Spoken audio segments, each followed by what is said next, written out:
आकाश सैनी जैसे सनातनी भाइयों के अंदर जो हिम्मत है दाद देना चाहिए और स्वामी प्रसाद जैसे राम के विरोधियों को बार बार जूते का प्रसाद देना चाहिए। बहुत शानदार।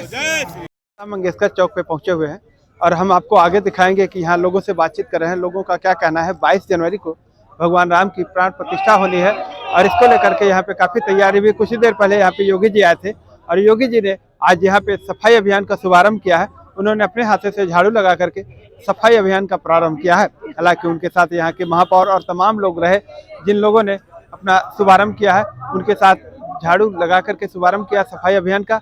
हम आपको वीडियो में दिखाएंगे कि किस प्रकार से यहाँ लोग आए हुए हैं, लोगों की क्या राय है। आप हमारे साथ बने रहिए और लगातार देखते रहिए SMT न्यूज़ 24। है कि अपने से ज्येष्ठ को प्रणाम करो बार बार। स्वामी प्रसाद ने कहा कि जो गोली चलवाई गई वो संवैधानिक थी, ठीक है। मैं कह रहा हूँ कि अपने से ज्येष्ठ को प्रणाम करो बार बार। अनुज को खूब आशीर्वाद देना चाहिए और खेत खलिहान की बढ़े ना यदि पैदावार, यूरिया के साथ साथ खाद देना चाहिए। और एक आकाश सैनी, उन्होंने संवैधानिक रूप से स्वामी प्रसाद को जूता मारा था, आप सभी को याद होगा। तो आकाश सैनी जैसे सनातनी भाइयों के अंदर जो हिम्मत है दाद देना चाहिए और स्वामी प्रसाद जैसे राम के विरोधियों को बार बार जूते का प्रसाद देना चाहिए। बहुत शानदार। जय श्री राम। प्रसाद जूते का बार बार जूते का प्रसाद देना चाहिए। अभी मंदिर बन रहा, क्या कहें? मंदिर बन रहा है।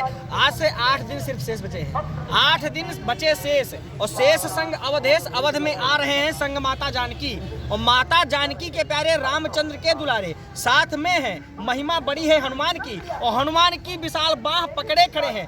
दिव्य छवि दिखे ऋक्षराज जाम्बवान की और जाम्बवान की है टोली जय श्री राम जी की बोली। महिमा बताती इस भारत महान। आज ये मंदिर बन रहा था, इसमें मोदी योगी क्या होगा? मोदी योगी का इसमें सबसे बड़ा योगदान, ये समझ लीजिए कि मोदी योगी के सत्ता शासन में ये मंदिर बन रहा है, यही सबसे बड़ा योगदान है, ठीक है। और योगी के नाम से तो महाराज पाकिस्तान वाले कहते हैं। इमरान खान से एक बार पूछा गया था कि आप यूपी में जाएंगे, तो इमरान ने कहा कि अनहोनी को होनी में श्री राम बदल दें और करते जो गलत काम उनके काम बदल दें। और यूपी में आने से हैं डरते, इसलिए इमरान योगी जी कहीं मेरा भी ना नाम बदल दें। क्या ये 24 की तैयारी चल रही है? 24 की तैयारी क्या महाराज, बात करो 24 की तैयारी वाली बात नहीं करो। तैयारी का तो कोई नाम ही नहीं है। अच्छा। यहाँ पे आओ पटाख दे दो भैया, पछाड़ खाओगे।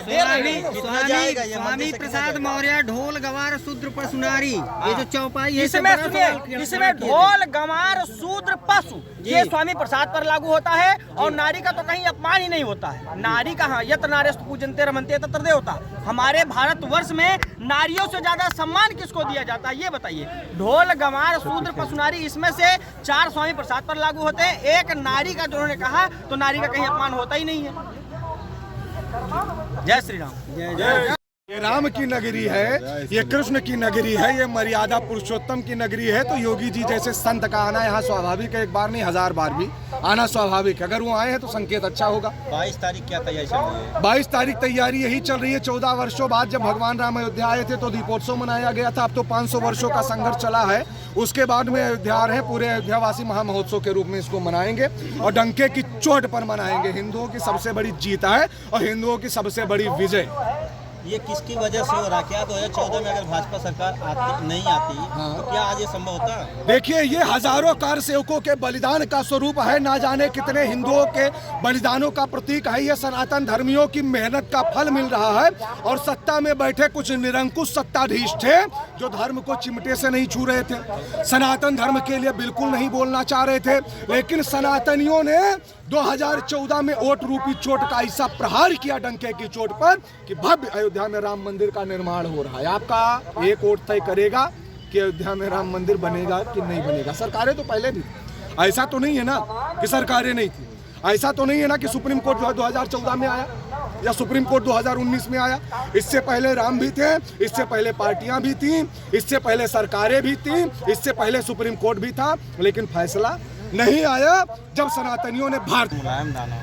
एक बात हम आपको बताएं, आप तो खैर बहुत अच्छे पत्रकार हैं, लोकतंत्र के आप चौथे स्तंभ भी माने जाते हैं। उसी समय शायद कार्यसेवक पर गोली चली, कौन से पार्टी के शासन मात्र में चली थी या कौन से पार्टी के शासन काल में कार्यसेवकों पर धड़ाधड़ गोलियां चलवाई गई थी? और मैं ये पूछना चाहता हूँ, कुछ लोगों ने यह भी कहा संविधान का पालन करके गोलियां चलवा दी। कल्याण सिंह के समय संविधान नहीं था, तो कल्याण सिंह मुख्यमंत्री की कुर्सी पर नहीं। एक बात सीधा सा सिद्धांत है महाराज, आपके पीछे सरयू नदी है। कार सेवकों के रक्त से ये लाल हो गई थी। कार सेवकों के रक्त ने चीख चीख कर ये कहा था कि रामलला हम आएंगे और मंदिर वहीं बनाएंगे। और आज उन्हीं कार सेवकों का बलिदान साकार हो रहा है, उन्हीं कार सेवकों की कल्पना साकार हो रही है।